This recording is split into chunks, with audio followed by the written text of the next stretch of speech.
माटी से आप बाबा श्री शारदा साईं जी के कर कमलों द्वारा 51 रुपया का आशीर्वाद नमस्ते प्रणाम बा।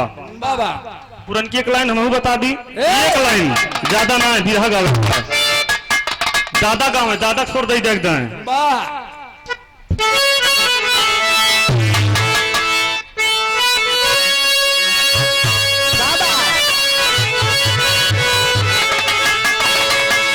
हाय मोर रामा मोर राम हे मोरे बाबा संवरिया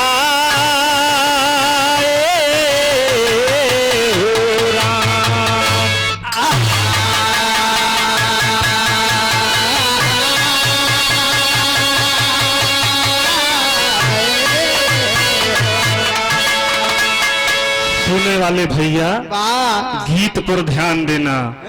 हमारी माताएं बहनें बैठी हुई हैं, आप सब जमीन पे बैठा हुआ बाबू जमींदार है, हमन चौकी पे खड़ा है चौकीदार है, तो गद्दे पे बैठा गद्दार है। असलहा असलहात नहीं ले भाई है?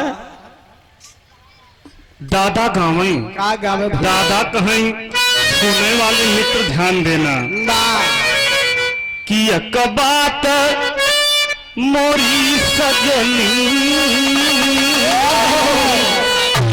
कि एक बात मोरी सजनी गठिया ला चुनरिया में एक बात मोरी सजनी गठिया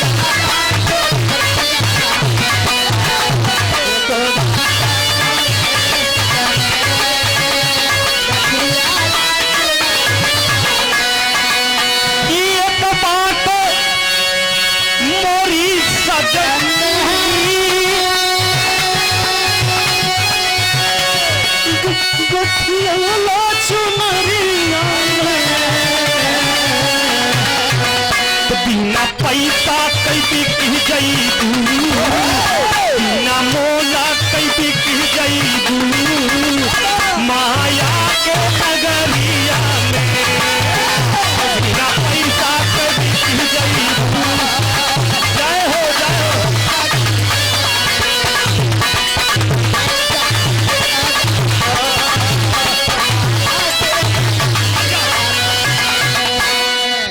तो पुरन की एक लाइन हुई गई दादा हमका दे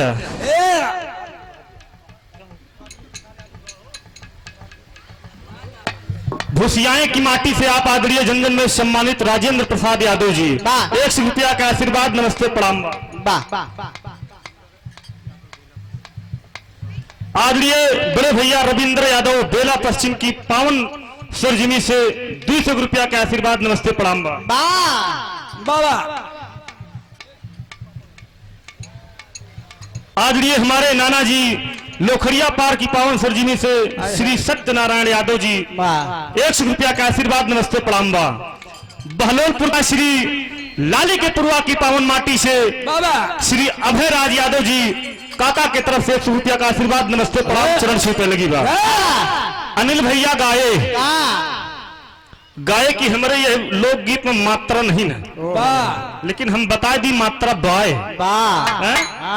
कपाट हम यही ध्यान से लखत रहे कपाट लखत नारा सुनत रहे लिखता रहे। और जहां तक छंद बंद बंदिश कटहरा अधर रसना शीशा पलट यहाँ तक बात आई, ये तो बात और मजा आए थे। यही लिए कहा गया ज्ञानी से ज्ञानी मिले हुए बात कोई बात। अच्छा आगे जिन कहा तो बताए भैया कि शिक्षा की बदौलत ये बात समझ में आई, लेकिन जेका बतावा तहा हमार तहा समाज ना समझत बायु कितना भीरी भापे हम अनिल नादान भैया चिल्ला चिल्ला गतई बैठ जात संझक जाए पानी में लेवांग डाई के नमक डाई के गुलगुला मारे पड़त है, लेकिन समझे वाले भाई के हुना ना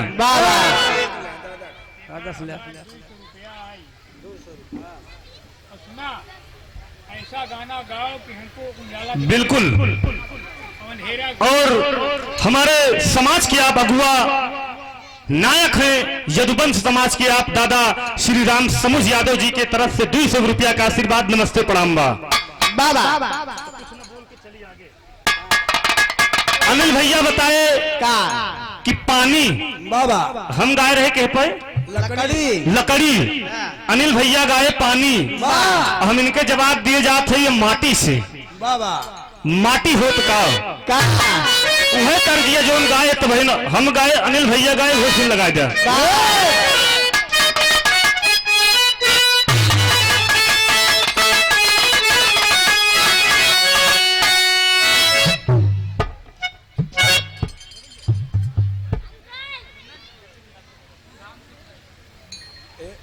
आदरणीय विपिन यादव नेमा की पूर्वा की पावन माटी से 100 रुपया का आशीर्वाद और बहलोलपुर की पावन माटी से आप बाबा श्री राम सुख यादव जी के तरफ से 100 रुपया का आशीर्वाद।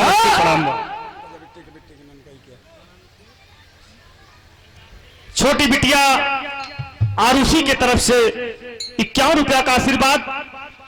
उत्साहवर्धन फुल पार्टी के साथ आपका आशीर्वाद है। पढ़े लिखे माई बाबू का नाम रोशन करें।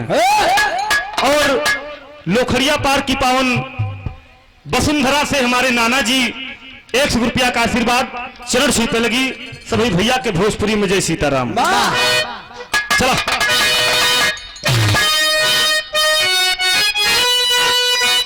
और हमारे मेले में प्रथम प्रसाद आप सबके बीच में आ रहा है। आप सब खड़े हैं तो बैठ जाए भैया, कतो बढ़िया से जगह लाई कि बैठ जाए 2-4 फुट के। और बढ़िया लाई चबैना गुड़ आवत बा, खा पिया बढ़िया शरबत पिया बाबा। और वैसे जब काने में जब मुहे में लाई जाए कुरकुराए काने में सुनाए न को भी रहा बाबा। अनिल भैया चाहे जितना गाय दिन जा अगर मुहे में कुरकुरान लाई तो बिन सुनात ना जब तक चुके न हो कहना हो।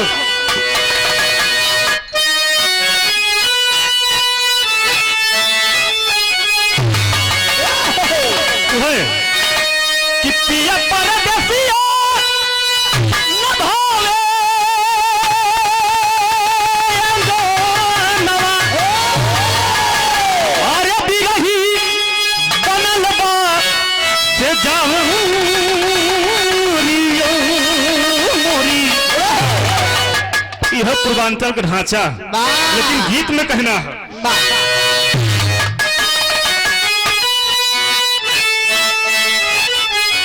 माटी महान होला सादा जगत में, माटी महान होला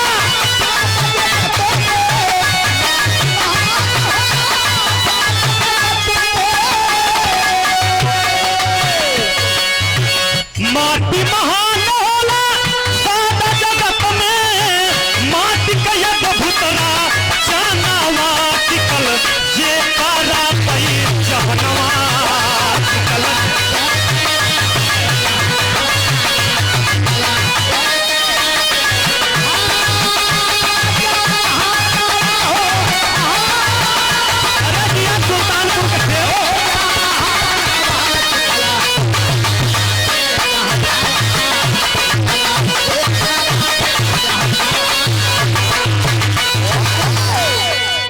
छोटी बिटिया अंशु के तरफ से 51 रुपया का उत्साहवर्धन बहुत बहुत आशीर्वाद की प्रतीक्षा है।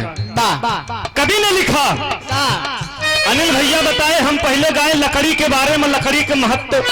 अनिल भैया पानी के महत्व बताए, हम माटी के महत्व